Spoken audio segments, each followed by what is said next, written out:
இந்த ராகத்துக்கு ஒன்றும் குறைச்சல்ல. தலையை விடாத ஆண்டி, வெளியே போற போக்கில் உனச்சு தலையை பிடிங்கிட்டு போயிட போறான்.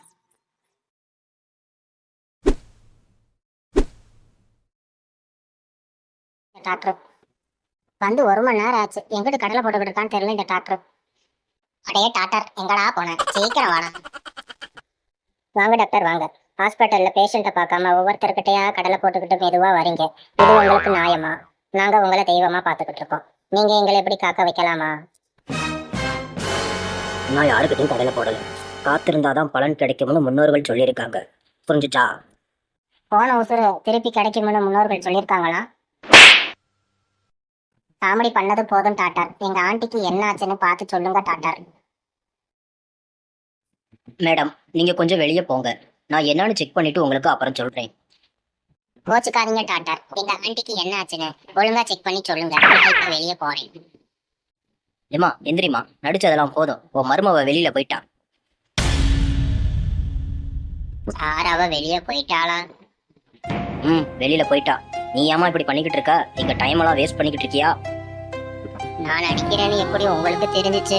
எப்படி கண்டுபிடிச்சீங்க? நான் டாக்டர்மா, எனக்கு தெரியாதா? நான் மூஞ்ச பார்த்தாலே கண்டுபிடிச்சிருவேன் யாரு நல்லா இருக்காங்க நல்லா இல்லைன்னு.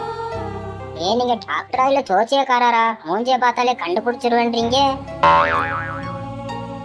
சரி சொல்லுமா, ஏன் இப்படி பண்ண? ஆண்டி ஆண்டின்னு கூப்பிட்டு வேலை செய்ய சொல்றா சாமி.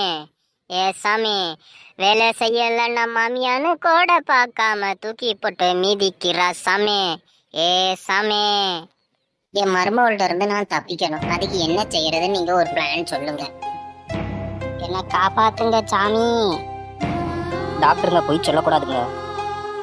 ராட்சசிட்ட இருந்து காப்பாத்துறதுக்கு போய் சொன்னா தப்பு இல்ல சாமி. டாக்டர், இப்ப என் ஆண்டிக்கு எப்படி இருக்காங்க? அவங்களுக்கு என்ன ஆச்சு? இப்ப நான் என்னத்த சொல்றது? என்ன டாக்டர்? அது ஒன்றும் இல்லைம்மா, உங்கள் ஆண்டி மனசளவுலையும் உடல் அளவுலையும் பாதிக்கப்பட்டிருக்கிறாங்க. அவங்கள எவ்வளோ நல்லா பார்த்துக்கணுமோ அவங்கள நல்லா பார்த்துக்கோங்க. இல்லைன்னா அதோட பின் விளைவுகளை நீங்கள் தான் பார்த்துக்கணும்.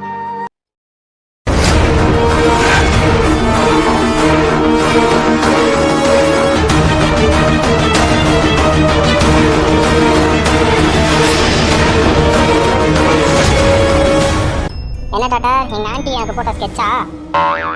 ஸ்கெட்சும் இல்லை, பேனாவும் இல்லை. உங்கள் ஆண்டிக்கு நிஜமாலும் முடியலை. அவங்கள எப்படி பார்த்துக்கோங்க அது மாதிரி பார்த்துக்கோங்க. நான் சொல்கிறத சொல்லிட்டேன்.